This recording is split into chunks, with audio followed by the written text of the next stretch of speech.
So what are the top 4 work complaints that high performers have, and what do I do to help them? High performers are naturally fulfilled and engaged in their work. It's why they excel and work in ways that other team members can't. You can't make or train a person to become a high performer.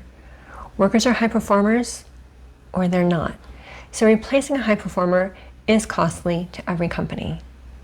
High performers are internally driven by something I call their success wound, which is their energetic drive to do more, impact more, and even create more.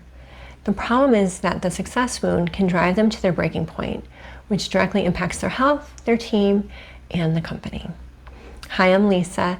As a spiritual medium and energy strategist, I named the success wound and created my success wound training in 2019 after working with high performers for almost 2 decades. Some like to blame the high performer for overworking, while others like to blame the work environment.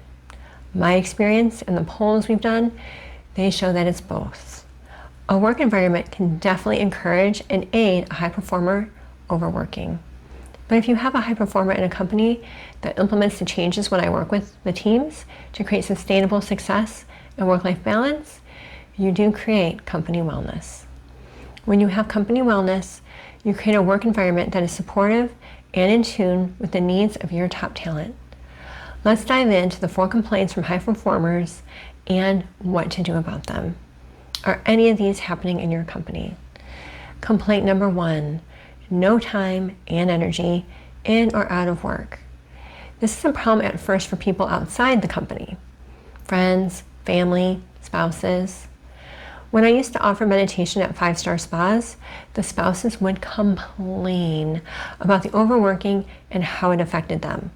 It will eventually affect your high performer and possibly their performance at work. But the result when I work with your team is work-life balance to keep your people happy and reduce stress. And that's what you want to do, because if they're going home and they're complaining, they're going to be in their ear telling them to leave. Complaint number 2, and I hear this a lot, toxic work environment. So a toxic work environment is typically caused by toxic leaders and managers. Some leaders and managers think they have to be a certain way at work, and they're totally different at the holiday party. I've had this, I've experienced this. And what this does is it creates a real distrust between the team and the leaders. And so you want to make sure that people aren't on power trips or that they're not acting differently. And so the result when I work with your team is healthy boundaries and clear communication to foster successful relationships, because nothing's going to happen at work in a toxic environment. People are afraid to talk, people are afraid to make the changes that are necessary, and they're afraid to come forward because nobody's going to listen to them. So toxic work environments really have to be addressed immediately. And the 3rd complaint, they're overwhelmed and exhausted. This is what happens when your team members continually run on empty with time and energy. You do not want your top talent overwhelmed and exhausted. This means that they have been under stress for way too long. The result when I work with your team is tools to improve happiness, retention, and engagement. And the 4th complaint, not feeling satisfied or fulfilled in their role. High performers don't get bored unless the work is too repetitive or unfulfilling. It can also mean that they're either not feeling appreciated or they're tired of feeling stressed out all the time. When your high performers check out, this is like your red flag moment. If they're checked out, you want to pay attention. You want to have a conversation with them and see where they're at.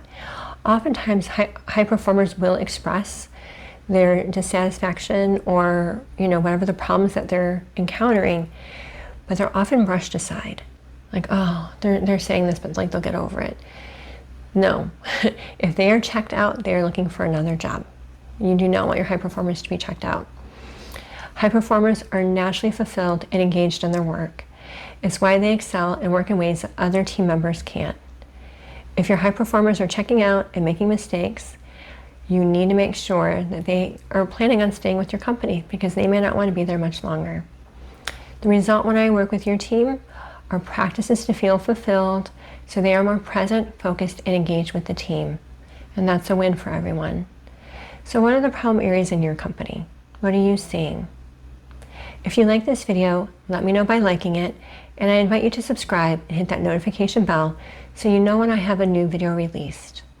For next videos to watch, I recommend 3 tips to keep your high performers engaged and 4 signs high performers are on a path to burnout. High performers are the most valuable team members. They get tasks done, they go above and beyond, and they thrive in the right team environments.